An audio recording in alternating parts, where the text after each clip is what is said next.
ចូលការនិយាយដូចខ្ញុំបានចិនទៅខាងដើមអញ្ចឹងលោកសិដ្ឋាគឺ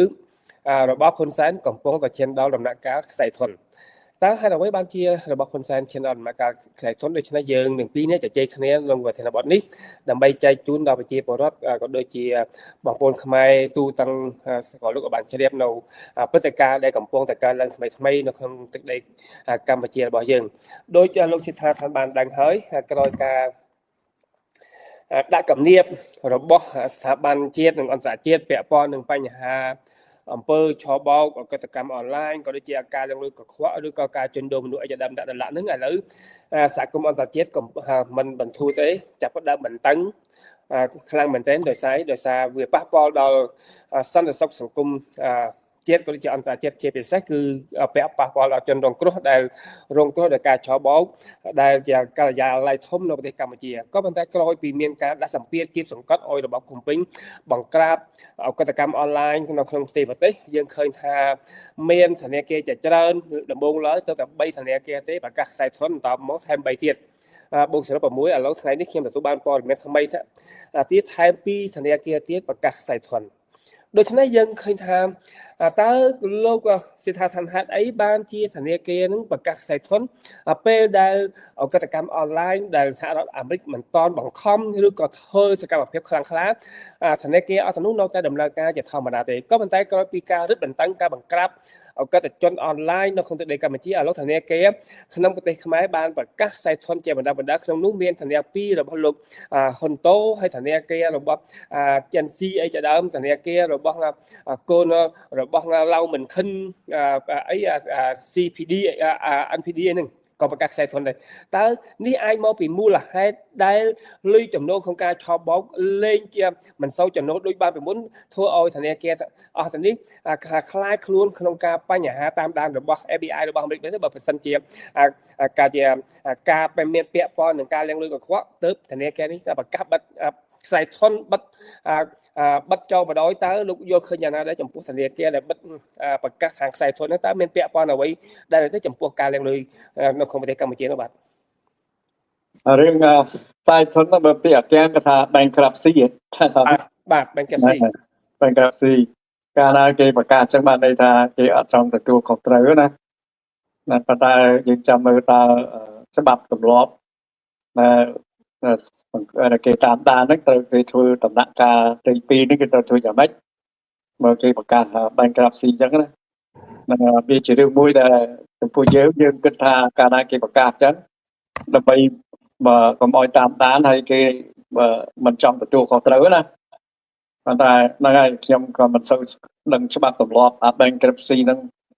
នៅកម្ពុជាហ្នឹងយ៉ាងម៉េចណាបាទនៅអាមេរិកក៏ម្នាក់យើងនិយាយពីឯកជនក៏គេជួនកាលគេក៏ប្រកាស bankruptcy ដែរយើងមនុស្សផ្ទាល់មិនបាច់ច្បាច់ក្រុមហ៊ុន bank ឬអីចឹងណាហ្នឹងហើយខ្ញុំមានម្នាក់ខ្លះដែលខ្ញុំស្គាល់ហ្នឹងវាដោយសារវាជពាក់គេច្រើនពេកទៅដើម្បីកុំឲ្យគេតាមទាកុំឲ្យគេតាមទាអញ្ចឹងទៅគេក៏ប្រកាស bankruptcy អញ្ចឹងយើងអត់មានទូនាទីត្រូវសងទេព្រោះគេយើងជុំកលុងហើយបាទន័យថាជុំកលុងហ្នឹងអាហ្នឹងបុគ្គលនៅអាមេរិកខ្ញុំស្គាល់អ្នកខ្លះដែរគេផ្ាល់ bankruptcy ហ្នឹងដើម្បីគេចវេះពីការទទួលខុសត្រូវហ្នឹងយើងនិយាយពីឲ្យចំចំណុចណាកាលណាផ្ាល់ bankruptcy ឲ្យអ្នកឯងទៅយកស្អីខ្ញុំវាថាអស់ហើយបាទអីចឹងណាបាទខ្ញុំជុំកលុងអស់ហើយប៉ុន្តែតាមមើលខ្ញុំមិនសឹកដឹងច្បាប់អន្តរជាតិបន្ទាប់ពីគេផ្សាយប្រកាសខ្លួនជុំកលុង bankruptcy ហ្នឹងតើអ្នកដែលចោតអ្នកដែលតាមដានហ្នឹងគេត្រូវធ្វើយ៉ាងម៉េចទៀតខ្ញុំក៏មិនមានជំនាញការខាងហ្នឹងដែរច្បាប់ bankruptcy គេហៅច្បាប់ bankruptcy ប៉ុន្តែនៅអាមេរិកកាលណាយើងប្រកាសខ្លួន bankruptcy ហ្នឹងគេតាមដានទី1គេតាមដានថាយើងចង់រួចខ្លួនចង់គេចវេះមិនទទួលខុសត្រូវរួចខ្លួនប៉ុន្តែមានច្បាប់គេថាអ្នកឯងគេមិនឲ្យរួចខ្លួនទេយើងមានទ្រព្យសម្បត្តិអីយើងត្រូវបកគលឲ្យគេអស់សងទៅគេអស់អាហ្នឹងបានគេឲ្យយើងទទួលយកbank យើងអាចផ្សាយ bankruptcy បានអាហ្នឹងតាមតែខ្ញុំដឹងណានៅអាមេរិកនេះជាគេធ្វើចឹងឯងបើសិនជាយើងផ្សាយ bankruptcy ហើយគេតាមដានថាតើយើងមានធនធានអីខ្លះដែលយកមកអាចដោះដូរនៅបញ្ហាដែលយើងបង្កើតមកគេណាបាទ ប៉ុន្តែខ្ញុំមិនដឹងច្បាប់អន្តរជាតិតែមិនទេខ្ញុំក៏មិនដឹងដែរនិយាយទៅវា អូខេហ្នឹងឥឡូវយ៉ាខ្ញុំចង់ឆ្លេះប៉ុណ្ណេះចុះយើងនឹងបន្តថែមទៀតពាក់ព័ន្ធនឹងប្រធានបទនឹងក៏ប៉ុន្តែឆ្លៀតក្នុងឱកាសនេះប្រិយមិត្តយើងចែន Penland ហ្នឹងគាត់បានលើកជាសំណួរសួរដល់ការ live show របស់យើងជាពិសេសគឺថាសង្គ្រាមហ៊ុនតូនិងវៀតកុងជិតកើតឡើងហើយបើអាមេរិកចាប់បានហ៊ុនតូមែនហ៊ុនសែនអាចនឹងគ្មានអារម្មណ៍ជាមួយយួនវៀតកុងចារកម្មក្បែរខ្លួនហ៊ុនសែនពេលមានអ្វីកើតឡើងដែលលោកទាំងពីរនេះសំណួរថាបើបើសិនជាគេថាសង្គ្រាមរវាងវៀតកុងនិងរវាងហ៊ុនតូនិងវៀតកុងបានកើតឡើងតើមានអ្វីកើតឡើងចំពោះដូចជាចំពោះលោកហ៊ុនសែននៅមានអារម្មណ៍ចិត្តស្និទ្ធជាមួយយួនអីតទៅទៀតដែរទេចំពោះនឹងបងយល់ឃើញយ៉ាងម៉េចដែរបើបើសិនជាការសង្គ្រាមដែល FBI ចាប់បានហ៊ុនតូក្នុងពេលថ្ងៃណាមួយនោះបាទវាហ៊ុនសែនវាមិនចោលយួនបានទេព្រោះជំវិញវាចំពោះខ្ញុំណាជំវិញវាស្ថាប័នយួន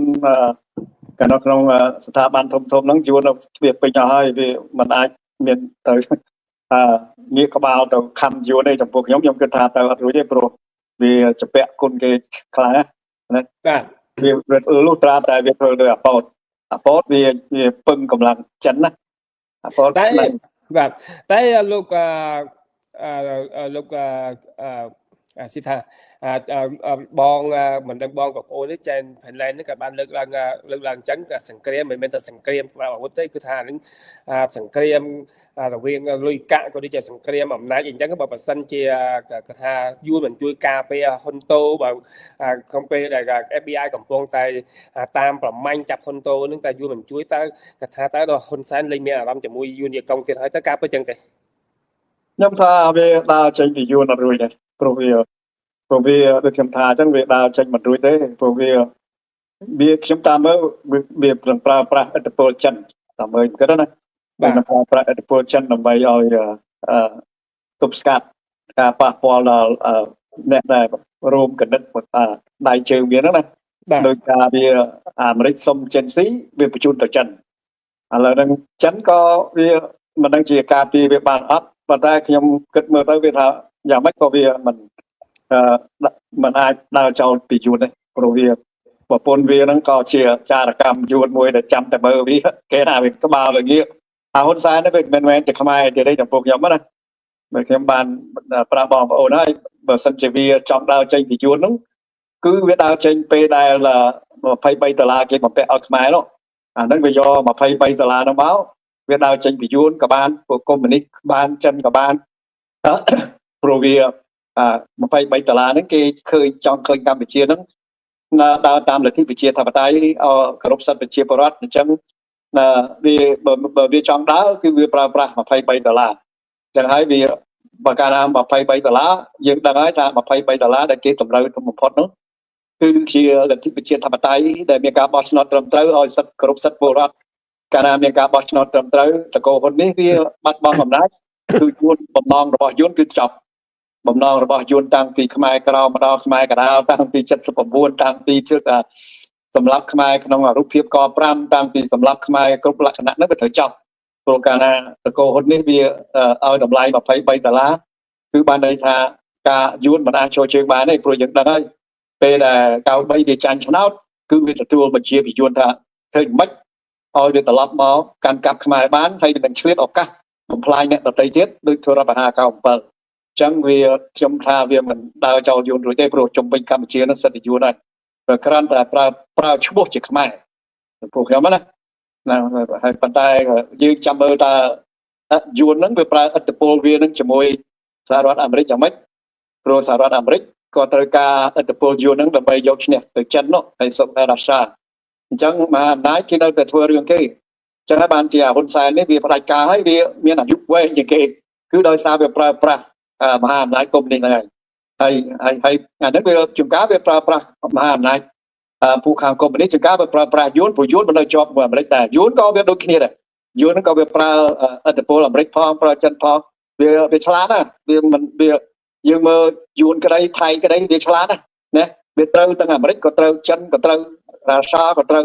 ប៉ុន្តែវាយកជាតិវាជាធំទៅយកប្រទេសជាតិវាជាធំណាវាគិតប្រយោជន៍បាទគិតវាប្រយោជន៍ជាតិវាចង្រៃអីយើងមានទៅអាមេរិកក៏មានទៅចិនទៅនៅអាមេរិកក៏ប៉ុន្តែយើងមានអ្នកដឹកនាំដែលមិនចេញមកពីការ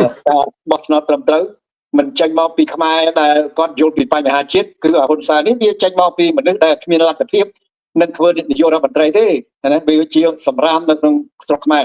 អញ្ចឹងដល់គេលើកវាឲ្យធ្វើជានាយករដ្ឋមន្ត្រីគឺដាច់ខាតហើយវាអត់អាចដើរចោលបានទេព្រោះបើយើងមើលទូនាទីវាការចេះដឹងរបស់វាការសម្ដីកាន់ទឹកសម្ដីទាំងការដឹកនាំគឺវានឹងគឺថាគ្មានលក្ខណៈណាជាមេដឹកនាំទេគឺដោយសារតែវាធ្វើតាមអ្នកដែលបន្ទប់វានឹងហើយបានវាចូលជើងបានដល់សប្តាហ៍ដោយអាហេសរុបណាអញ្ចឹងបានខ្ញុំថាវាមិនដើរចោលពីនេះទេចាំមើលវាប្រើប្រាស់អត្តពលចំពោះខ្ញុំមើលឃើញថាវាប្រើប្រាស់អត្តពលយួនហ្នឹងដើម្បីទប់ស្កាត់ណាឬថាយួនហ្នឹងវាប្រើអត្តពលវាហ្នឹងដើម្បីនិយាយជាមួយអាមេរិកយ៉ាងម៉េចខ្លះហើយវានឹងប្រើប្រាស់អត្តពលយួនផងប្រើប្រាស់អត្តពលចិនផងដើម្បីធ្វើម៉េចប៉ុន្តែខ្ញុំបានមើលឃើញថាប្រទេសដូចជាមហាអំណាចខាងចិនខាងសូវៀតនិងយួនសិតតែមនុស្សអត់ចង់បានប្រជាធិបតេយ្យដូចគ្នាព្រោះកាលណាប្រជាធិបតេយ្យវាសម្ព័ន្ធមិត្តជាមួយលោកសេរីវាជាគ្រោះថ្នាក់របស់គេចំពោះមហាអំណាចចិនមហាអំណាចកុម្មុយនីសហើយចំពោះអាយួនកាលណាយើងដើរតាមលទ្ធិប្រជាធិបតេយ្យក៏ជាគ្រោះថ្នាក់របស់យួនដែរព្រោះគ្រោះថ្នាក់រឿងអីព្រោះកាលណាតម្រូវឲ្យអ្នកប្រជាធិបតេយ្យដឹកនាំណាគឺយួនមិនអាចចូលជើងបានទេព្រោះគេតម្រូវឲ្យមានការបោះឆ្នោតត្រឹមត្រូវហើយយួនវាដែលវាចូលជើងបានមកសប្តាហ៍នេះគឺវាដែលវាខ្លាចបំផុតគឺការបោះឆ្នោតត្រឹមត្រូវព្រោះយើងឃើញច្បាស់ហើយទី2ទៀតលោកថាសំកាត់ប្រសាលោកចង់ចំណុចនេះបន្តិចពាក់ព័ន្ធនឹងយួនមិនចង់ឲ្យមានលទ្ធិប្រជាធិបតេយ្យជាការពិតណាដោយសារបើប៉ះសិនជាមានលទ្ធិប្រជាធិបតេយ្យមានន័យថាយកប្រជាពលរដ្ឋជាធំបើយកប្រជាពលរដ្ឋជាធំអានេះហើយដែលជាឱកាសឲ្យប្រជាពលរដ្ឋខ្មែរក្រមក្នុងការចូលរួមបញ្ចេញមតិទាមទារសិទ្ធិនេះហើយដែលកន្លែងចំណុចសំខាន់ដែលយួនមិនហ៊ានប្រែកន្លះខ្លួនទៅជាលោកសេរីតាមពួកបច្ចេកទេសអានេះចំពោះការយល់ឃើញរបស់ខ្ញុំណាបាទសូមជម្រាបបន្តបងក្នុងលទ្ធិប្រជាធិបតេយ្យការដឹកនាំវាអាស្រ័យទៅលើការបោះឆ្នោតហើយយើងមើលគណៈបកប្រជាជនវាខ្លាចបំផុតគឺការបោះឆ្នោតហើយđâyបានវាខ្លាចព្រោះវាខ្លាចបាត់គ្នាវាបាត់បង់អំណាចវាខ្លាចអាកញ្ចេះវានឹងបាត់បង់អំណាចគឺមហិច្ឆតាយួនវាត្រូវចាប់ឥឡូវយើងសួរថាបើសិនជាហ៊ុនស៊ុបពេជ្រដឹកនាំមកដល់សប្តាហ៍ហ្នឹងតើគេអនុញ្ញាតឲ្យធ្វើស្ទូបយួនពេញស្រុកខ្មែរអត់គេអនុញ្ញាតធ្វើចូល CLV អត់បងប្អូនត្រឡប់ទៅមើល99ដែលគណៈបកប្រជាជនយក CLV ហ្នឹងមកស្នើក្នុងសភាខ្មែរគឺ99ហ្នឹងវាធ្វើរដ្ឋប្រហារបំផ្លាញហ៊ុនស៊ុបពេជ្ររួចទៅហើយអញ្ចឹងយួនវាមានលក្ខណៈវាណាលក្ខណៈវាងើបបំពេញបំណងចវាយវាបើតើតែកញ្ចេះវាហ្នឹងបំផ្លាញយើងសិនវាបំផ្លាញហ៊ុនស៊ុបពេជ្រហើយណាវាបំផ្លាញហ៊ុនស៊ុបពេជ្រហើយ99ហ្នឹងក្នុងសភាខ្មែរហ្នឹងបងប្អូនតាមដានមើល97ធ្វើរដ្ឋប្រហារ99វាស្នើឲ្យយកអនុវត្ត CLV បញ្ចូលនិគមយួនក៏នេះគឺល្បិចប្លន់ទឹកដីខ្មែរអញ្ចឹងគេមានចំហគេមាន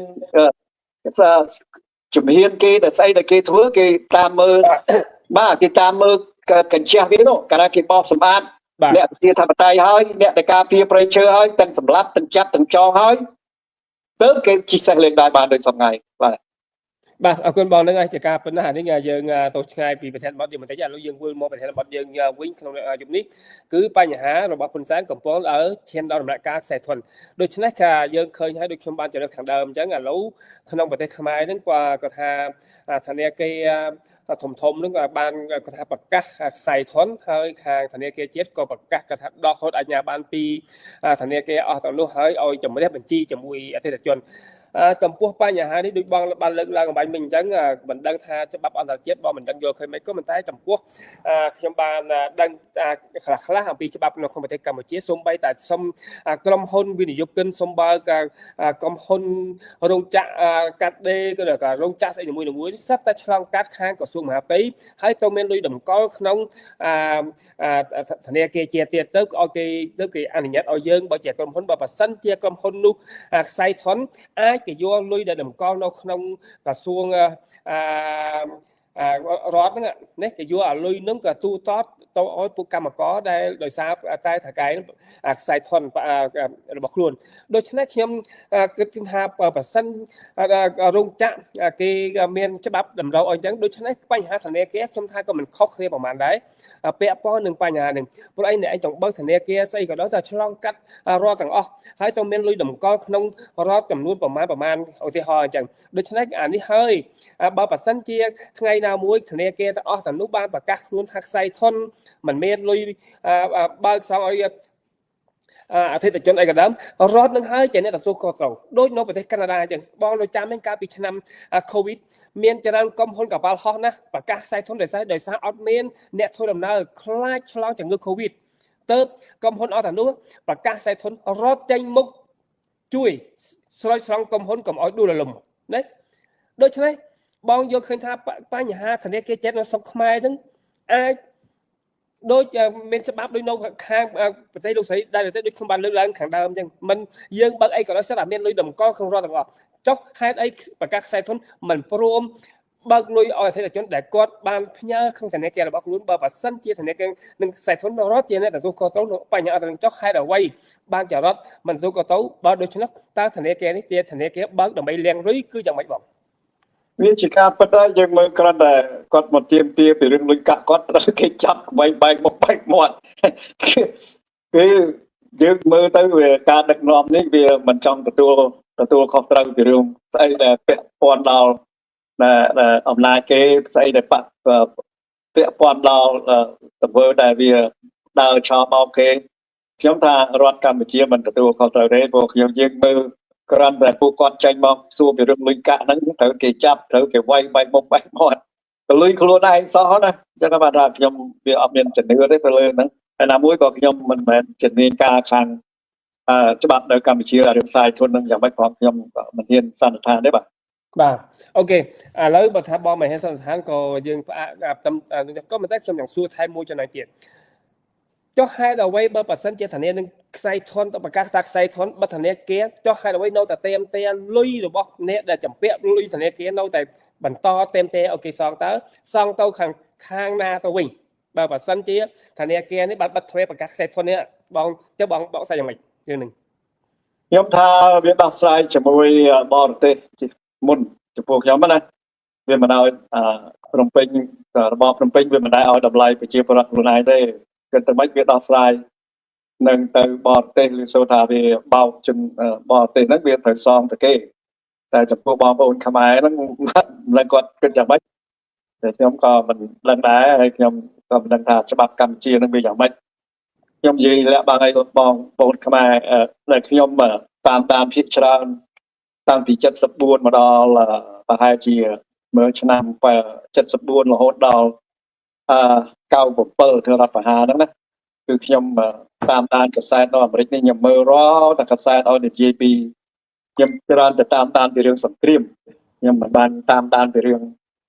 ច្បាប់ទម្លាប់អីចឹងទេខ្ញុំតាមដានពីរឿងសង្គ្រាមខ្ញុំតាមដានចេតនារបស់លោកសេរីចេតនារបស់យួនចេតនារបស់ចិនតើវាអាចធ្វើឲ្យកម្ពុជានឹងផលវិបាកយ៉ាងម៉េចខ្លះតើយើងជាខ្មែរក្នុងជំនាន់នេះអាចទប់ស្កាត់នៅការវាទីរបស់ពួកអាណាមបានអត់ខ្ញុំតាមដានមករហូតទៅខ្ញុំមើលមកហើយខ្ញុំសន្និដ្ឋានមកខ្ញុំថាកម្ពុជាបើមិនប្រយ័ត្នទេយួននឹងយកដូចខ្មែរក្រោមហើយវាជាការពិតអានេះខ្ញុំភាគច្រើនខ្ញុំចំណាយពេលតាមដានរឿងហ្នឹងឯងចំនួនរបស់មហាអំណាចសេរីនិងកុម្មុយនីសហើយពាក់ព័ន្ធនឹងប្រទេសតូចតាចតាំងពីសង្គ្រាមលោកលើកទី2មកយើងឃើញហើយសង្គ្រាមជ្រុងជ្រាយពេញពិភពលោកមានសង្គ្រាមសាសនាក៏មានសង្គ្រាម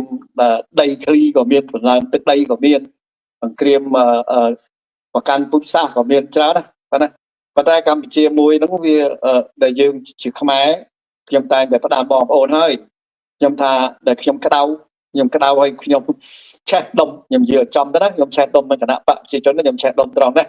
ហើយនឹងពួកកញ្ចេះយួននេះខ្ញុំឆេះដុំត្រង់នេះតែខ្ញុំប្រាប់បងប្អូនឲ្យដឹងក្នុងយុគនេះគឺខ្ញុំឆេះដុំថាវាយួនហាណូយក៏វារំគ្រប់ដោយសង្គ្រាមត្រជាក់របស់លោកសេរីនិងកុម្មុយនីសដែរណាហើយវាតែងតែទៀមទាជំនាន់ខ្ញុំ74ខ្ញុំមើលពិភពលោកគេមានការឈឺចាប់ណាស់ប្រទេសតូចទៅប្រទេសធំតម្លាក់ខប់បែកស្លាប់អីគឺតែងតែអាណិតប្រទេសតូចជំនួស យើងជាម្ចាស់ទឹកម្ចាស់ដីប៉ុន្តែបើយើងវិភាគឲ្យចំខ្ញុំក៏គិតដូចគ្នាដែរណាការសង្គ្រាមនឹងវាធ្វើឲ្យយើងប្រទេសតូចៗគ្រាន់តែជាឈ្នន់របស់គេទេតែយើងមើលយួនណាវាឈឺចាប់ណាគេបង្កើតសង្គ្រាមតម្លាក់ខត់បែកពេញឥណ្ឌូចិនជនជាតិយុអាស៊ីឥណ្ឌូចិនស្លាប់លាក់នឹងលាក់ពេលដល់សង្គ្រាមត្រជាក់ចប់រវាងកុម្មុយនីសដែលជួយខាងខ្ញុំសាធារណរដ្ឋរវាងខាងលោកសេរីដែលជួយខាងសាធារណរដ្ឋកុម្មុយនីសមានចិនមានរុស្ស៊ីសូវៀតអីវាជួយខាងខ្មែរក្រហមយួនក្រហមនេះទៅយើងគិតថាពេលអាមេរិកដើរចេញ75ហ្នឹងគឺថាសង្គ្រាមត្រជាក់ដែលយើងជាឈ្នន់របស់គេហ្នឹងវាចប់ហើយអញ្ចឹងបើប៉ុលពតចង់បានជាកុម្មុយនីសយួនចង់បានជាកុម្មុយនីសឡាវចង់បានជាកុម្មុយនីសជាកុម្មុយនីសរៀងខ្លួនទៅឯករាជ្យរៀងខ្លួនទៅវាអត់មានបញ្ហាទេតែខ្ញុំមើលឃើញមហិច្ឆតាយួនគឺវាប្រើប្រាស់រូបភាពកុម្បៈកុម្មុយនីសឥណ្ឌូចិនណាយកខ្មែរនឹងលាវនៅក្រោមវាប៉ុន្តែក្នុងរូបមន្តថាជាបកកុម្មុយនីសឥណ្ឌូចិនដើម្បីទប់ស្កាត់ការវាទីរបស់មហាអំណាចណាមួយដូចជំនាន់ប្រាំងដូចជំនាន់អាមេរិកជំនាន់ជប៉ុនចុះទៅឥណ្ឌូចិនបង្កើតឲ្យមានថាអសោតនីយកម្មដល់ជនជាតិឥណ្ឌូចិនអាយួនហ្នឹងវាប្រើរូបមន្តហ្នឹងហើយក៏ប៉ុន្តែក្នុងរូបមន្តហ្នឹងយើងសួរថាបើវាចង់បានកុម្មុយនីសឥណ្ឌូចិនហ្នឹងវាគោរពបូរណភាពទឹកដីកម្ពុជាឲ្យឡាវអត់បើកម្ពុជានិងឡាវហ្នឹងចង់ចូលឥណ្ឌូចិនហ្នឹងតើប្រជាពលរដ្ឋកម្ពុជាជ្រើសរើសអ្នកដឹកនាំខ្លួនឯងណាគ្រាន់តែចូលសម្ព័ន្ធមិត្តជាមួយយួនទេឡាវក៏ដូចគ្នាដែរប៉ុន្តែយើងមើលយួនទៅធ្វើយួនវាលូកដៃទៅក្នុងឡាវនិងកម្ពុជាណាប្រើរូបភាពកុម្មុយនីសឥណ្ឌូចិនក្នុងលក្ខណៈបិទបាំងការពិតដែលវាចង់ប្លន់ទឹកដីខ្មែរនិងឡាវបើវាចង់បានកុម្មុយនីសឥណ្ឌូចិនក៏តើឲ្យតែប្រជាពលរដ្ឋខាងឡាវក្តីខ្មែរក្តីជ្រើសរើសអ្នកដឹកនាំខ្លួនឯងអានោះវាជារឿងត្រឹមត្រូវហើយបើគ្រាន់ជាបកកុម្មុយនីសដូចជាសូវៀតកាលជំនាន់យុរ៉ុបខាងលិចយុរ៉ុបខាងកើតចឹងហើយណាតែយួនវាធ្វើវាប្រើរូបភាពហ្នឹងហើយវាមិនបោកប្រាស់ខ្មែរហើយឡាវហ្នឹងណាឲ្យចូលសម្ព័ន្ធមិត្តតែវាបោកសម្អាតណាវាបោកសម្អាតកុម្មុយនីសណាដែលអត់ទទួលយកវាជាមេដឹកនាំក្រមរលុបគេហៅ3ប្រទេសហ្នឹងណា3ប្រទេសហ្នឹងនៅក្រមរលុបយួនទាំងអស់អញ្ចឹងហើយបានវាកម្ចាត់អាប៉ោតដល់វាកម្ចាត់អាប៉ោតហើយវាបង្កើតកប្រាំងវាកម្ចាត់អាអ្នកប្រជាចិត្តមួយសាទៀតដើម្បីសម្លាប់ធនធានខ្មែរតែដល់ពេលវាបានគោលដៅវាដល់ហើយវាមានការតស៊ូទៅយើងបានប្រជាធិបតេយ្យមកកលៈទៀតគឺវាតាមកម្ចាត់ខ្មែរអ្នកប្រជាធិបតេយ្យអានោះហើយបានជាខ្ញុំពេលដែលខ្ញុំវិភាគម្ដងខ្ញុំឡើងទៅផ្សាយដោយសារខ្ញុំឃើញថាវាធ្លាប់ឈឺចាប់ដែលគេធ្វើបាបប្រទេសវាប៉ុន្តែវាមិនដែលគិតថាដែលវាលុបដៃមកបំផ្លាញខ្មែរនេះធនធានខ្មែរតាំងពីអ្នកការពារប្រៃឈើតាំងពីលោកកែមលីតាំងពីលោកលឹមកំយ៉ាតាំងពីលោកជាវិជាឈុតវិធីសិទ្ធិជាធនធានដែលអ្នកគេស្រឡាញ់ការពារបាទដល់ពេលដែលធ្វើចឹងបានធ្វើឲ្យខ្ញុំនេះគិតថាអូអានេះស្អីដែលខ្ញុំមើលឃើញថានេះជាមហិច្ឆតារបស់យួនបាទតែការពិតណាលោកសិដ្ឋាចំពោះការបកស្រាយរបស់លោកពាក់ព័ន្ធនឹងមហិច្ឆតារបស់យួននឹងខ្ញុំក៏ធ្លាប់រៀនដែរពេលដែលខ្ញុំនៅកម្ពុជាក្រមនឹងខ្ញុំរៀនភាសាយួននឹងគេបានបង្រៀនគេថាយើងនឹង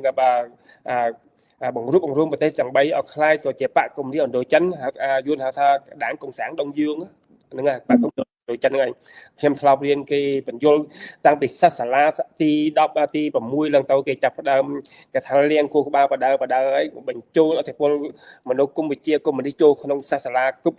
ថ្នាក់ទាំងអស់ក៏ប៉ុន្តែរឿងការយកបានបណ្ណាយកមិននោះក៏មិនតែនយោបាយក៏គេថាគ្លៀងគូក្បាលក្មេងឲ្យដើម្បីឲ្យគេថាជួជាក្នុងរបបកុម្មុយនីសរបស់គេហ្នឹងហើយយើងមើលកុម្មុយនីសឥណ្ឌូចិនតើហេតុអីចាំបាច់មានស្ទូបសូបយុទ្ធតំណាងអីខ្ញុំសួរមើលណាសូបយុទ្ធពេញខេត្តក្រុងរបស់ខ្មែរសមាគមយុទ្ធពេញខេត្តក្រុងរបស់ខ្មែរហើយខ្មែរណាដែលយុទ្ធលើកបន្ទប់គឺគេយុទ្ធទៅកាងឲ្យរហូតដល់ថ្ងៃតាំងពីឯងសរុបតាំងពី79មកដល់ថ្ងៃអញ្ចឹងបានន័យថាគ្រាន់តែជាល្បិចប្លន់ឥណ្ឌូចិនដែលវាប្រើឈ្មោះថាកុម្មុយនីសបកកុម្មុយនីសឥណ្ឌូចិនព្រោះហេតុអីបានខ្ញុំមើលឃើញអញ្ចឹងព្រោះខ្ញុំមើលឃើញអញ្ចឹងហើយនៅអាមេរិកនេះគេសរសេរដូចគ្នា đấy kiểu mơ tới việc khai chỉ cả bất ដូចជាក្នុងយប់នេះម្ចាស់ page Chen Finland ហ្នឹងមិនដឹងថាគាត់គាត់ថាអ្នកធ្លាប់ជាកម្មបាលខ្មែរក្រហមពិតដែរឬទេអានឹងយើងគាត់តែឃើញក្នុងសំណេររបស់គាត់ដែលគាត់បានលើកឡើងថាគាត់ហ៊ុនសែនហ្នឹងមិនអាចចូលហ៊ុនតូបានទេហើយក៏មិនអាចចូលហ៊ុនម៉ាណិតបានដែរដោយសារខ្លាយប្រព័ន្ធលេខដឹកថនហ្នឹងជាការពិតប្រព័ន្ធលេខដឹកថននៅដេកស៊ីជាមួយហ៊ុនសែន24ម៉ោងដូច្នេះហ៊ុនសែនចារកម្ម24ម៉ោងគឺមនុស្សដែលលើគ្រាជាមួយគ្នានឹងឯងគ្មានណាឆ្ងាយទេបាទហើយទី2ក៏លើកថាគាត់បន្ថែមថាគាត់ទៅធ្លាប់ជាកម្មបាលខ្មែរក្រហមផងហើយហ៊ុនសែនហ្នឹងគេថាបានសន្យាជាមួយយួនបើសិនជាគាត់បានដឹកនាំប្រទេសយួនចង់បានអីគាត់នឹងបំពេញបំណងឲ្យយួនទាំងអស់ដូច្នេះយើងឃើញពិតប្រាកដហើយសប្តាហ៍នេះហ៊ុនសែនអត់មានធ្វើអ្វីសម្រាប់បាត់ខ្មែរនេះមានតែកម្រាមកំហែងខ្មែរនឹងមានតែចង់បល័យពុយសាសខ្មែរមានក៏មិនតែចំពោះជនបរទេសជាពិសេសគឺជនជាតិយួននេះយកចិត្តទុកដាក់យ៉ាងគាត់ថាយ៉ាងល្អបំផុតមិនត្រឹមតែប៉ុណ្ណោះគាត់ថាសម្រួលឲ្យពួកគាត់មានឡើងពីទលេនៅលើគោកទៅទៀតសង់ផ្ទះសង់សម្បែងធ្វើកសាងហេដ្ឋារចនាសម្ព័ន្ធសពបែបយ៉ាងចំណែកប្រជាពលរដ្ឋខ្មែរចេះសារឯងទៅចាដេញពួកគាត់យកដីយកធ្លីដោយតែថ្មីនេះដោយនៅខេត្តកំពង់ស្ពឺប្រជាជនកំពុងតែដាំដំឡូងមីបង្កើនផលអាចចង្វាយខេត្តកំពង់ស្ពឺឲ្យអត្តមកឈូសឆាយខ្ទេចខ្ទីទាំងអស់ហើយចុះប្រកាន់ថាប្រជាពលរដ្ឋនឹងកាប់ឆ្ការដីរដ្ឋដើម្បីកាន់កាប់ធ្វើជាកម្មសិទ្ធិរបស់ខ្លួនដូច្នេះរដ្ឋទៅតែរឹបអូសយកវិញទុកជាសម្បត្តិរដ្ឋនេះកន្លែងនឹងហើយយើងឃើញថាជាអំពើមួយគេថាมันអាចទទួលយកបាននៅទង្វើរបស់កងបំពេញសប្តាហ៍នេះគឺថាគ្រប់គីកន្លែងទាំងអស់ចោតប្រកាន់ប្រជាពលរដ្ឋសិតតែយកដីខុសច្បាប់នៅខុសច្បាប់យកដីរដ្ឋទាំងអស់អានេះហើយដែលយើងឃើញទាំងអស់គ្នាយើងគួរតែពិចារណានៅទង្វើរបស់រដ្ឋាភិបាលសប្តាហ៍ហើយថែមមួយទៀតលោកសៀថាឥឡូវខ្ញុំចង់ឲ្យលោកជួយបកស្រាយបន្ថែមទៀតពាក់ព័ន្ធនឹងបញ្ហានឹងដែលយើងឃើញថាចាប់តាំងពីអាមេរិកបានប្រកាសបង្ក្រាបឲ្យបាត់ឱកាសកម្មអនឡាញគឺថាធនាគារអស់8ហើយបានបាត់ទ្វារដូច្នេះយើងលោកអាចគិតថាដោយសាររបបកុំពេញលេងរកលុយបានទៀតហើយការឆបអនឡាញទៅធនាគារបិទទ្វារបដៅម្ដង1ម្ដង2ម្ដង3ឲ្យចាប់ដើមលក្ខណៈតើលោកអាចគិតថាថ្ងៃអនាគតបើសិនជា scam អនឡាញបង្ក្រាបបានសម្រាប់ជាសាពលរបស់ហ៊ុនសែនដួលរលំដែរទេបាទវា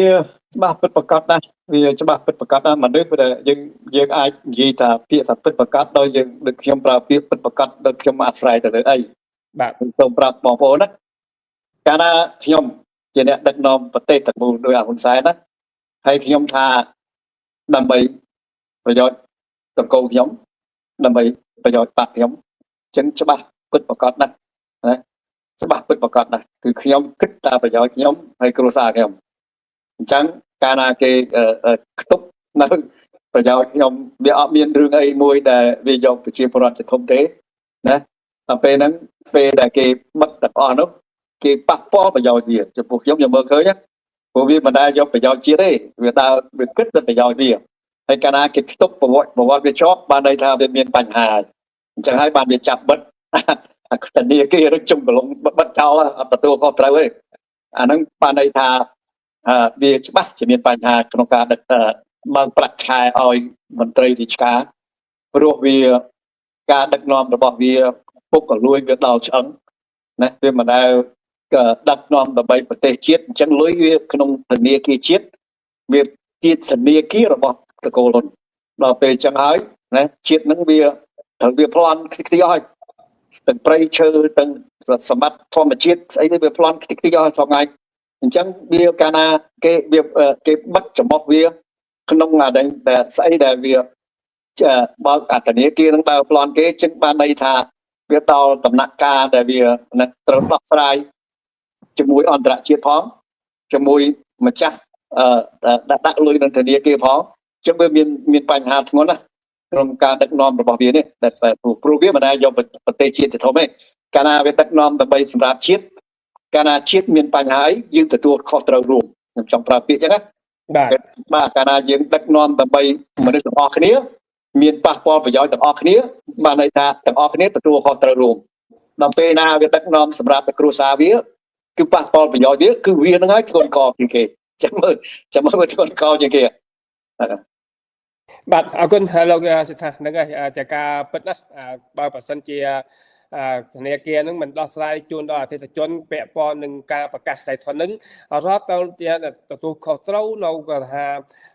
ការខ្សែធនរបស់ក្រុមហ៊ុនឬក៏ធនាគាររបស់វិនិគុណណាមួយដែលរកស៊ីនៅក្នុងប្រទេសកម្ពុជាហើយដូច្នេះការខ្ញុំចង់ឲ្យលោកបញ្ជាក់បន្ថែមថាឥឡូវយើងឃើញហើយពាក់ព័ន្ធនឹងបញ្ហាអកតកម្មអនឡាញឥឡូវប្រទេសខ្មែរនឹងវាហាក់ដូចជាប្រទេសមួយអត់មានច្បាប់ទម្លាប់អត់មានរដ្ឋាភិបាលត្រឹមត្រូវគ្រាន់តែរដ្ឋាភិបាលក្រុមបកពួកនោះបង្កើតឡើងដើម្បីជញ្ជក់ឈាមប្រជាពលរដ្ឋបោកប្រាស់ប្រជាពលរដ្ឋតែប៉ុណ្ណោះទេមិនមែនជារដ្ឋាភិបាលសម្រាប់ការពារប្រជាពលរដ្ឋទេដោយសារឃើញបើប៉ះសិនជារដ្ឋាភិបាលពិតជាការពារប្រជាពលរដ្ឋពេលប្រកាន់មិនអោយមានអកតកម្មអនឡាញពេញផ្ទៃប្រទេសទេហើយថែមទាំងមេដឹកនាំប្រទេសកម្ពុជាជាពិសេសគឺថាគេចាប់ប្រកាន់លើតកុលហ៊ុនតែម្ដងទាំងនេះខាងក្រោយខ្នងនៃអកតកម្មអស់តនុកជាអ្នកការពារបុគ្គលអស់តនុកដើម្បីប្រព្រឹត្តអំពើឆបោកនៅក្នុងទឹកដីកម្ពុជាដូច្នេះយើងឃើញថាឥឡូវលោកហ៊ុនសែនកំពុងតែប្រឈមនឹងសង្គ្រាមអកតកម្មអនឡាញអន្តរជាតិមិនមែនអកតកម្មអនឡាញក្នុងប្រទេសខ្មែរតែប៉ុណ្ណោះទេគឺថាវាដល់ឆ្លងដែនតែប៉ុណ្ណោះវាអន្តរជាតិហើយឥឡូវរបបបុគ្គលហ៊ុនកំពុងតែប្រឈមនឹងសង្គ្រាមអកតកម្មអនឡាញអន្តរជាតិហើយឥឡូវពេលនេះបែរជាមកឈរសង្គ្រាមជាមួយប្រជាពលរដ្ឋជាពិសេសអតិថិជនដែលផ្ញើលុយក្នុងធនាគារទាំង8ធនាគារដែលប្រកាសខ្សែធននេះហើយរដ្ឋាភិបាលមិនបានប្រកាសថាទទួលខុសត្រូវឬក៏សងសំណងដល់ប្រជាពលរដ្ឋដែលបានដាក់លុយក្នុងធនាគារឥឡូវបានបាត់បង់លុយគួរតែប្រកាសសងបើមិនបានសងទាំងអស់ក៏ដោយគួរតែសងបាន%ដែរ50ក៏60%ចំនួនទឹកលុយដែលពួកគាត់បាត់តែរដ្ឋាភិបាលហាក់ដូចជាមិនបានប្រកាសថានឹងជួយទូទាត់នៅសំណងដល់ប្រជាពលរដ្ឋដែលបានបាត់លុយដោយសារធនាគារប្រកាសខ្សែធនតើលោកអាចគិតថានេះជាឱកាសមួយដែលប្រជាពលរដ្ឋដែលរងគ្រោះដោយការខ្សែធនរបស់ធនាគារហើយរងគ្រោះដោយសារការផ្លន់យកទឹកដីរបស់ប្រជាពលរដ្ឋអាចងើបឡើងដើម្បីប្រឆាំងនឹងរបបហ៊ុនសែនពេលបច្ចុប្បន្ននេះដែរទេលោកស៊ីថាវាគ្មានឱកាសណាល្អជាងឱកាសនេះទេតែខ្ញុំបានមើលយូរហើយខ្ញុំថាសារធាតុរបស់ជនពីលសារភាពមនុស្សដែលមិនគិតពីផលប្រយោជន៍អ្នកដទៃមនុស្សដែលគិតពីគ្រួសារវាតែតែប៉ះពាល់ដល់សង្គមជាតិហើយណាអានេះវាឥឡូវហ្នឹងបើសង្គមជាតិហ្នឹងចង់ឲ្យប្រទេសហ្នឹងជាប្រទេសមួយដែលយើងមានទំនុកចិត្តក្នុងការរស់នៅមានទំនុកចិត្តមានសិទ្ធិសេរីពិតប្រាកដនិងមិនភ័យពីការនិយាយស្ដីការបញ្ចេញមតិហើយគ្រប់បែបយ៉ាងហ្នឹងយើងត្រូវតែគ្មានឱកាសណាល្អដូចជាឱកាសនេះទេណាព្រោះវាបានដើរបើយើងនិយាយទៅវាដើរឈោះបន្ទាត់ក្រហមណាបាទវាធ្លាប់តែគិតថាពលរដ្ឋខ្មែរវាជិះជាន់បានអានឹងជាសារធាតុរបស់ជនពីលណាដែលថាវាមិនស្គាល់កម្រិតនៃការជិះចាប់របស់ពលរដ្ឋវាមិនស្គាល់កម្រិតដែលស្អីខ្លះវាធ្វើទៅប៉ះពាល់ដល់អ្នកដទៃដល់វាប៉ះពាល់ទៅប្រជាពលរដ្ឋខ្មែរវាចិត្តទៅរួចខ្លួនតែយើងនិយាយចឹងណាវាចិត្តទៅរួចខ្លួនដល់ប៉ះពាល់ដល់សង្គមអន្តរជាតិអានឹងហើយបានពាក្យខ្មែរគេថាកម្ពីណាគឺជៀសវាងកុំឲ្យបង្កើតនៅទុកសោកដល់អ្នកដទៃឥឡូវវាបង្កើតទុកសោកដល់ពលរដ្ឋខ្មែរឥឡូវវាបង្កើតទុកសោកដល់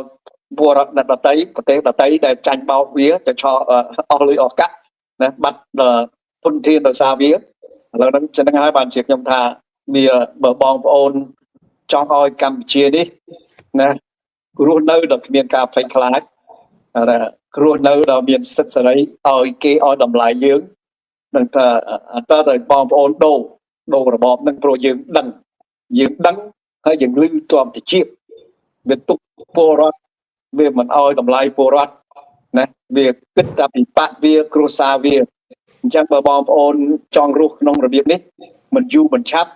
ដូចខ្ញុំថាអញ្ចឹងការដែលយើងកម្ចាត់អ្នកដែលខូខើបំផ្លាញសេចក្តីសុខណាជាមុខងារជាកាតព្វកិច្ចរបស់ខ្មែរទូទាំងប្រទេសណាព្រោះបើមិនចឹងទេវានឹងរាលដាលយើងឃើញរាលដាលពីតំបន់មួយទៅតំបន់មួយណាចឹងបានលោកកែមលីគាត់ថាគង់ដល់ពេលយើងហើយបាទអានោះវាជាការពិតណាហើយយើងជាខ្មែរសូម្បីតែបងប្អូនមិនស្ដាប់ខ្ញុំជប់នេះបងប្អូនគ្រាន់តែស្ដាប់សម្ដីវាក៏បងប្អូនយល់ឃើញថាមនុស្សនេះវាមិនដែលគិតពីអ្នកដទៃទេណាចឹងហើយបានវាប្រើពាក្យថាណា ឡើងតាមជើងខោក៏ឡើងទៅអត់បានទៅយកទៅ បាទហ្នឹង អញ្ចឹងគ្រាន់តែសម្ដីវាអញ្ចឹងកាលណាមនុស្សប្រើពាក្យហ្នឹងណាគឺវាធ្វើឲ្យខ្លួនវាថោករួចទៅហើយនេះខ្ញុំគ្រាន់តែផ្ដាស់បងប្អូនខ្មែរទេកាលណាមានបុគ្គលមិនយកច្បាប់ជាធំទេ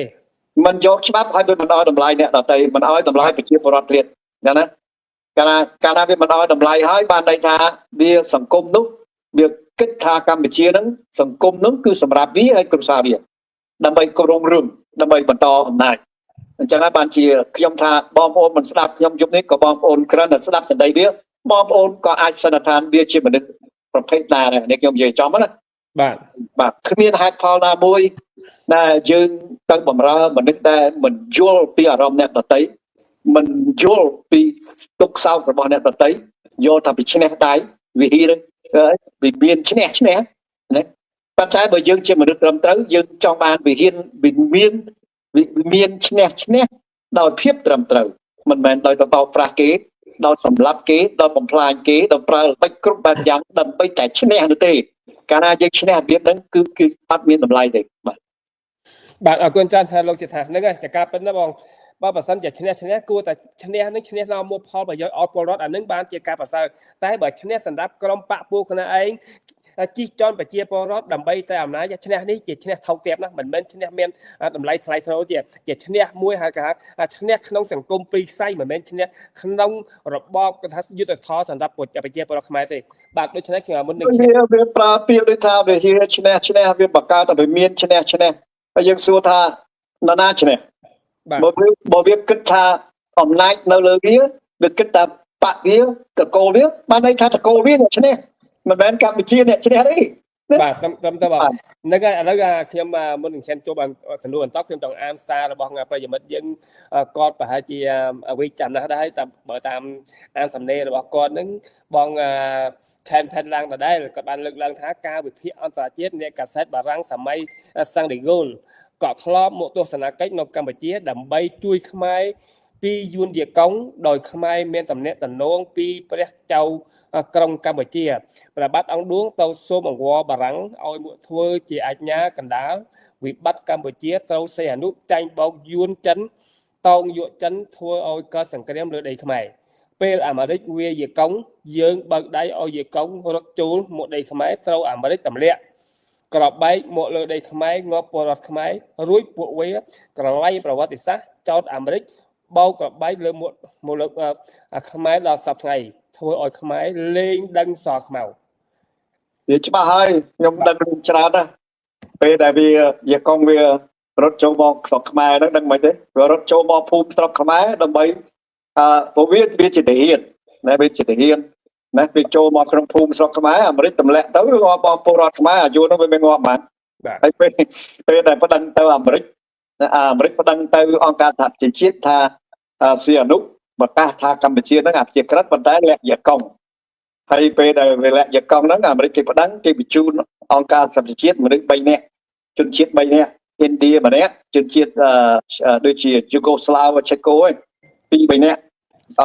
ជាអ្នកតំណាងអង្គការសហប្រជាជាតិដែលអាមេរិកគេប្តឹងឲ្យចុះទៅតើមានយាកុងលាក់អត់ហើយមិត្តភក្តិខ្ញុំគាត់នៅ Florida ហ្នឹងឥឡូវហ្នឹងគាត់អាយុប្រហែលខ្ញុំណាគាត់ថាគាត់នៅជាមួយអង្គការសហប្រជាជាតិហ្នឹង3នាក់ហ្នឹងណាតែគេបញ្ជូនឲ្យតើមើលហ្នឹងហើយក្នុងទីស្នាក់ការហ្នឹងគាត់ជាអ្នកធ្វើម្ហូបឲ្យពួកអង្គការសហប្រជាជាតិហ្នឹងហើយមានគាត់ជាអ្នកជួសឡានសំតុកហើយនឹងយួនម្នាក់ជាអ្នកធ្វើម្ហូបឲ្យពួកអង្គការសហប្រជាជាតិហ្នឹងហើយយួនហ្នឹងវាឲ្យការទៅអាយាកុងហ្នឹងពេលដែលគេមកឆែកអាយាកុងហ្នឹងពេលគេមកពិនិត្យមើលហ្នឹងអាយាកុងហ្នឹងវាអាយួនហ្នឹងវាខោប្រាប់ពួកអាយាកុងចេញអស់លីដល់ពេលអញ្ចឹងអង្គការសហជាតិគេទៅរកមើលអត់ឃើញទេអាហ្នឹងបើបាច់យួនវាស៊ីចម្រៅហើយគាត់ថាគាត់នៅជាមួយយួនដែលធ្វើម្ហូបហ្នឹងណាពួកវាអ្នកខលប្រាប់ពួកអាយាកុងហ្នឹងតែឥឡូវអង្គការសហជាតិគេមកឆែកមើលហើយដល់ពេលហ្នឹងវាដល់វាអាយាកុងវារត់វាមូចេញអស់អាហ្នឹងគាត់នៅ Florida បងប្អូនចង់ដំរឿងពិតអាហ្នឹងគាត់ប្រាប់ខ្ញុំចឹងគាត់នៅក្នុងព្រឹត្តិការណ៍ហ្នឹងខ្ញុំប្រាប់ហើយរឿងមួយទៀតពេលដែលអាមេរិកគេតម្លាក់គ្រាប់បែកហ្នឹងដូចខ្ញុំប្រាប់បងប្អូនចឹងគឺយួនហ្នឹងវារត់ចូលភូមិស្រុកខ្មែរដល់ពេលអញ្ចឹងអាមេរិកទម្លាក់ទៅវាងាប់ពលរដ្ឋខ្មែរហើយវាប្រឆេះកំផាំងពលរដ្ឋខ្មែរហ្នឹងឲ្យខឹងអាមេរិកដូចវាប្រឆេះណាប្រឆេះពលរដ្ឋឲ្យខឹងយើងដែលយើងអ្នកប្រជាធិបតេយ្យនេះដាក់ đang tàu thai chụp đô vía tao về thai chứ chỗ đây thai tiết à nó việc vào khôi chắc đóแล้วบางคนเคยเปรียบเทียบได้เยอะแน่ประเทศไทยประเทศมาไพ่ใบดาราแล้วดักมันดังแต่ไทยเฮ้ยตั้งแต่เป็นเจ้าตาเสียมแรงซีไอ้จันทร์เทียนนั่นฮะเราจะมาเย็ดผู้อ่านนะปะจะจนแต่ขยมมันเอาลำลายเวียขยมบานไทยแต่เยี่ยจีเรื่อยๆขยมมันเอาลำลายเวียให้ขยมมันแต่คนทรายนี่แต่มันได้เวียจีบ้านสังคมจีนี้นะมา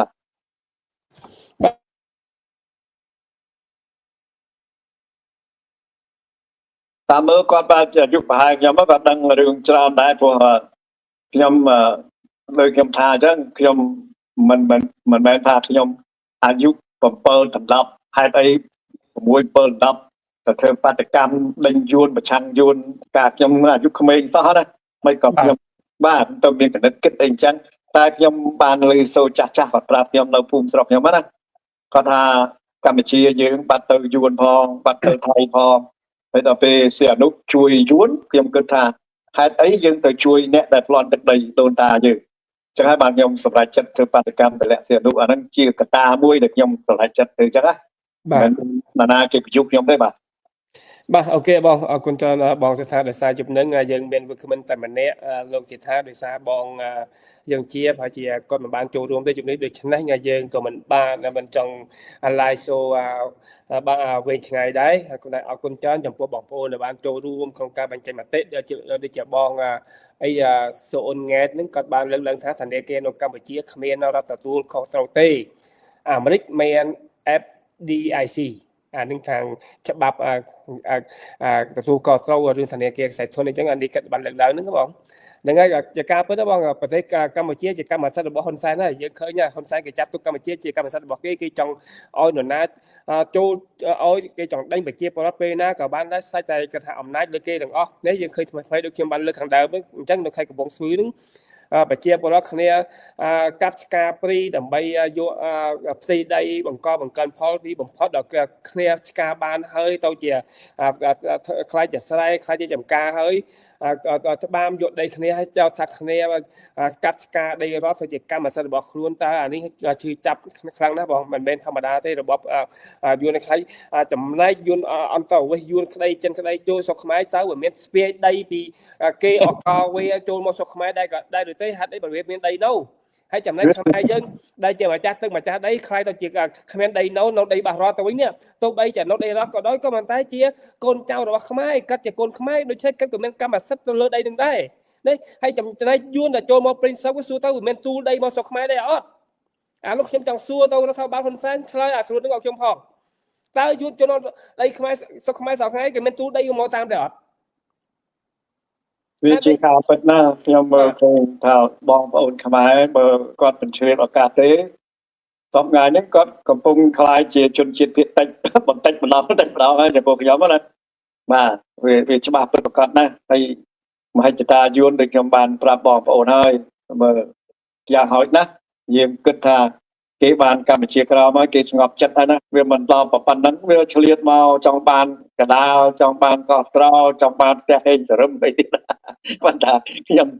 និយាយឡើងបងអីខ្ញុំសូមប្រកាសថ្ងៃនេះណាប្រកាសថ្ងៃនេះថាចំពោះខ្ញុំណាខ្ញុំមើលឃើញរឿងមួយដែលបងប្អូនជាយល់ស្របតាមខ្ញុំអត់ទេណាខ្ញុំមើលឃើញថាពី3លានអ្នកដែលត្រូវប្រឡាយពូជសាសន៍ចំនួនពលពតរួមទាំងគ្រួសារខ្ញុំគឺយួនគេរៀបចំព្រោះគេយកខ្មែរស្លាប់ពី3លានអ្នកគេយកយួនពី3លានអ្នកមកចំនួនចឹងហើយបានជាសប្តាហ៍នេះយើងពិបាកយើងចេះតែវិភាគថាម៉េចបងប្អូនគាត់មិនងើបព្រោះយួនគេបានគិតជាមុនហើយគេថាបើស្លាប់7លានអ្នកចំនួនខ្ញុំហ្នឹងសាធារណរដ្ឋហ្នឹងគឺថាប្រជាពលរដ្ឋខ្មែរចំនួនហ្នឹង7លានអ្នកបើស្លាប់ទាំង7លានអ្នកវាផ្អើលពេញពិភពលោកអញ្ចឹងស្លាប់ពី3លានអ្នកទៅអនាគតយកយួនមកចំនួនសពថ្ងៃយើងឃើញណាយួនមកចំនួនពេញទឹកពេញដីពីកោកឡើងទឹកពីទឹកឡើងកោកអញ្ចឹងគេមានក្រុមការគេខ្ញុំបាទគេមានក្រុមការគេបំផ្លាញយើងខ្ញុំក៏ប្រាប់ណាបាទសិនតោះបាទអរគុណច្រើនណាបងនឹងខ្ញុំក៏បញ្ចប់ការ live show របស់យើងយប់នេះដែរក៏តែមុននឹងបញ្ចប់ខ្ញុំចង់អានថែមខមមិនរបស់បងឆែនផែនឡាង ថែមទៀតប្រហែលជាគាត់អ្នកចំនួនចាស់ដែរក៏បានសរសេរក្នុងខ្ញុំចំនួនអ្នកជាអ្នកចំនួនចាស់អាចដឹងរឿងច្រើនពីសីហនុច្រើនដូចជាចាប់ដាប់ឈួនប្រាប់អិនសរិមតៈលោកលណុលជេងហេងអិនតំញឹកជលងប៉ែនសវណ្ណច័ន្ទស៊ីស្រឡាញ់ទឹកដីណាស់បាទជាការពិតណាស់អ្នកអត់ទាំងនេះសិតតែស្រឡាញ់ទឹកដីចំណែកស្ដេចយើងខ្ញុំមិនចង់និយាយទេ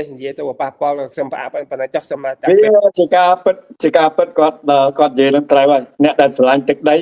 គឺជាឆ្អឹងស្លាកករបស់គណៈបព្វជិជនហើយគឺជាឆ្អឹងស្លាកករបស់យួនយើងនិយាយចំមកណាបាទអូខេបងអរគុណច្រើនចំពោះការ live នេះហើយអរគុណច្រើនចំពោះបងប្អូនដែលបានចូលរួមក្នុងការ live show របស់ពួកខ្ញុំទាំងពីរក្នុងរត់នេះសូមបញ្ចប់តែប៉ុណ្ណេះហើយសូមបង channel ផាន់ឡាងអីហ្នឹងហើយបងសូនង៉ែតហ្នឹងគឺថាសូមចូលរួមបន្តទៀតបញ្ចេញមតិទាំងអស់គ្នាដើម្បីចែកចាយជាព័ត៌មានដល់ប្រជាពលរដ្ឋក៏ដូចជាក្មេងយុវជនចំនួនក្រោយបានដឹងបានឮនៅអតីតកាលជួនកាលពួកគាត់មិនបានដឹងទេមានអាកំបាំងចិនដោយសាររបស់ហ៊ុនសែនមិនបានបិទមិនអោយសិក្សាស្រាវជ្រាវឯកសារប្រវត្តិសាស្ត្ររបស់ប្រទេសកម្ពុជាដែលរងការសោកនាដកម្មដោយសារប្រទេសជិតខាងនឹងអូខេអរគុណច្រើនបងហ្នឹងហើយក្មេងជំនាន់ក្រោយក៏ដឹងថាស្អីកូនក្រោមពន្លឺប្រច័ណ្ឌនោះបាទហ្នឹងហើយគេបំផន់ប្រវត្តិសាស្ត្រហ្នឹងហើយខ្ញុំហៅអាកូនចង្រៃក្រោមពន្លឺអាតបាទអូខេបងអរគុណបាទសម្រាប់តែប៉ុណ្្នឹងជូនពរបងសុខភាពល្អនិងប្រិយមិត្តសូមប្រាថ្នាយ៉ាងណាសូមឲ្យសម្រេចដូចបំណងបងប្រាថ្នាបាទអរគុណច្រើនជម្រាបលាបាទសូមអរគុណជម្រាបលា